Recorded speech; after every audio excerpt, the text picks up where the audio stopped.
ओम नमश्चंडिकायै। श्रीमद्देवी भागवत महापुराण प्रथम स्कंध अथ द्वादशोऽध्यायः। सूत उवाच ततः पुरुरवाजज्ञे इलायां कथयामि वः बुधपुत्रोऽति धर्मात्मा यज्ञकृतान तत्परः। सूत जी बोले, तदनंतर इला के गर्भ से पुरुरवा ने जन्म लिया। यह प्रसंग मैं आप लोगों से कहता हूँ। वे बुधपुत्र पुरुरवा बड़े धर्मात्मा, यज्ञ करने वाले एवं दानशील थे। सुद्युम्न नामक एक राजा थे। वे बड़े ही सत्यवादी और जितेंद्रिय थे। एक बार वे सैंधव घोड़े पर आरूढ़ होकर आखेटक के लिए वन में गए। उनके साथ कुछ मंत्री भी थे। वे राजा कानों में कमनीय कुंडल पहने थे। आजगव नामक धनुष तथा बाणों से भरा अद्भुत तरकस धारण करके उस वन में भ्रमण करते करते रुरुमृग, हिरण, खरगोश, सूअर, गैंडो, गवय, सांभर, भैंसों, वन मुर्गों को मारते हुए तथा यज्ञोपयोगी अनेक पशुओं का वध करते हुए राजा सुद्युम्न कुमार नामक वन में प्रविष्ट हुए। वह दिव्य वन सुमेरु पर्वत के निचले भाग में था, जो सुंदर मंदार वृक्षों से सुशोभित। वहाँ अशोक लता की वृक्ष, अनेकों प्रकार के मैल सिरी का सुगंधि उसे सुरभित कर रहा था। वह वन साल, ताड़, तमाल, चंपा, कटहल, आम, कदम्ब और महुए के पेड़ों से सुसज्जित तथा जहाँ तहाँ माधवी लता मंडप के समान छाई हुई थी। उस वन में दाडिम, नारियल तथा केलों के वृक्ष भी शोभित हो रहे थे।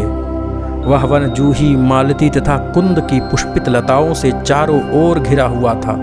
वहाँ हंस और बत्तख विचरण कर रहे थे।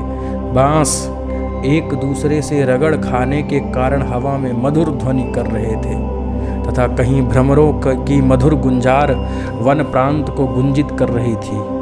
इस प्रकार वह वन सब प्रकार से सुखदायक था।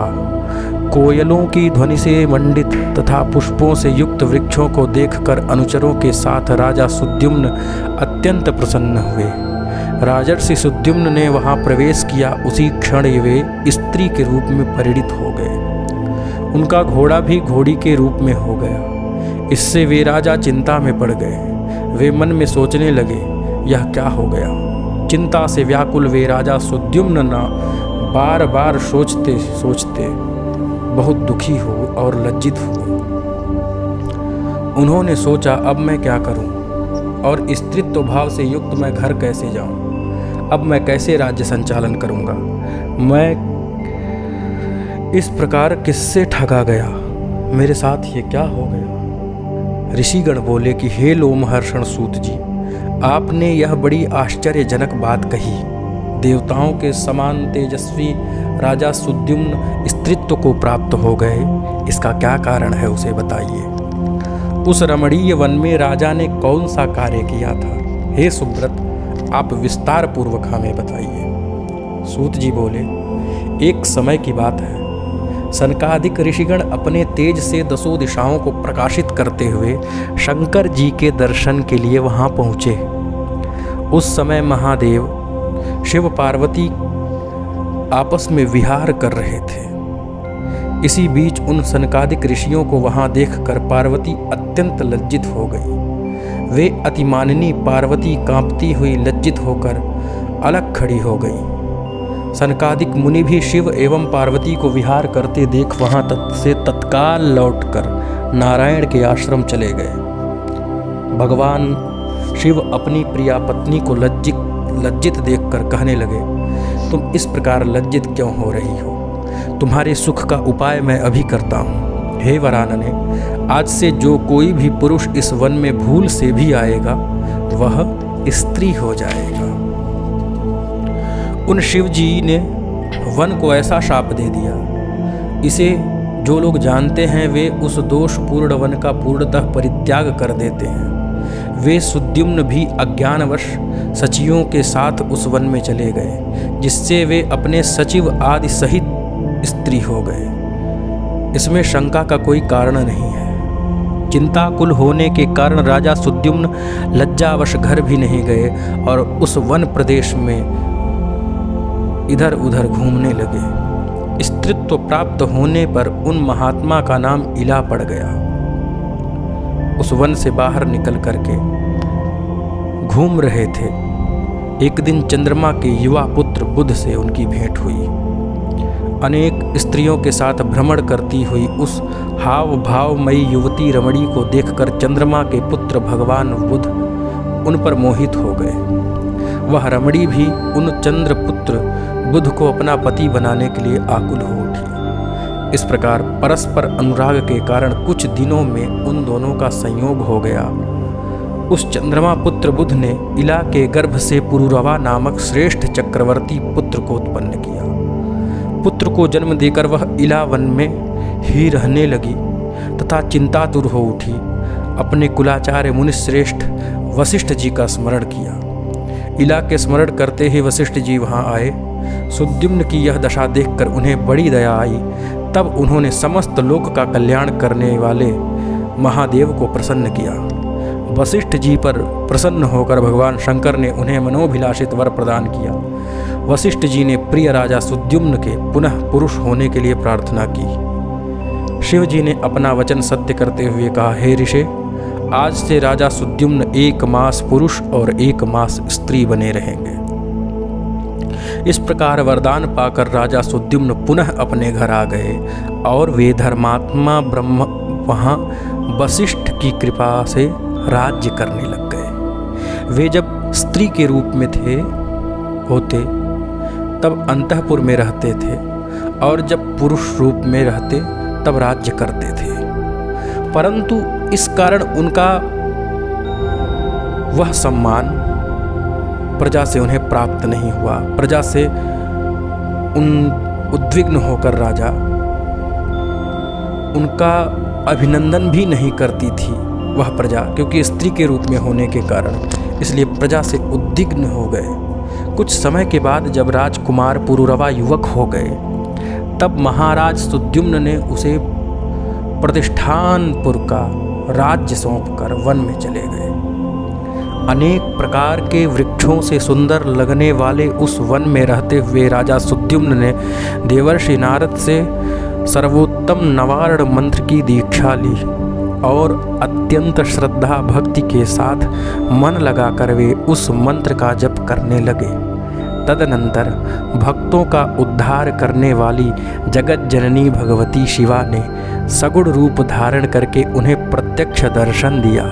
उस समय मनोरम तथा दिव्य स्वरूप वाली भगवती सिंहासन पर सवार होकर, सिंह के आसन पर सवार होकर उनके समक्ष खड़ी हो गई।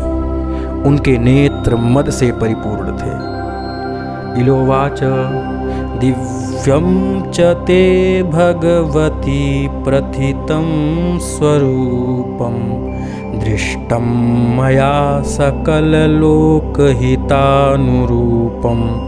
वन्दे त्वदङ्घ्रिकमलं सुरसङ्घसेव्यं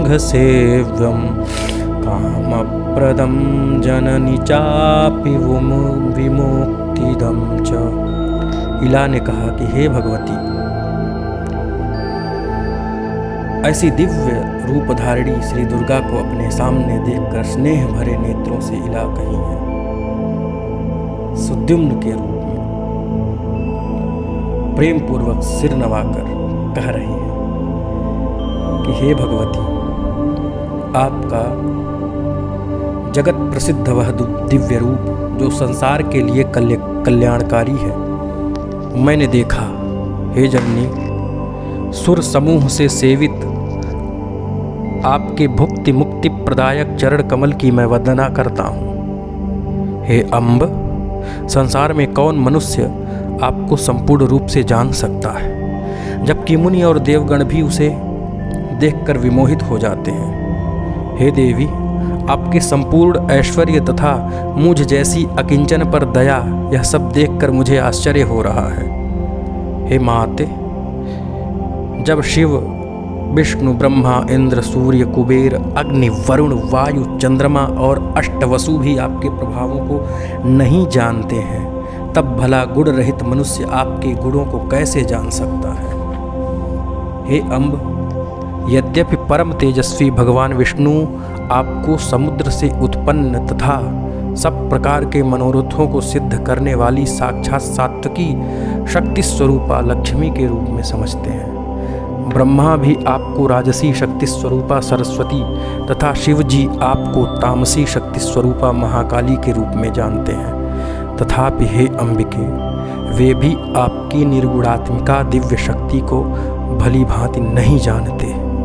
हे भवानी, कहाँ तो अत्यंत मंद बुद्धि मैं और कहाँ मुझ पर अमित महिमाशाली अमोघ प्रभाव वाला आपका अनुग्रह।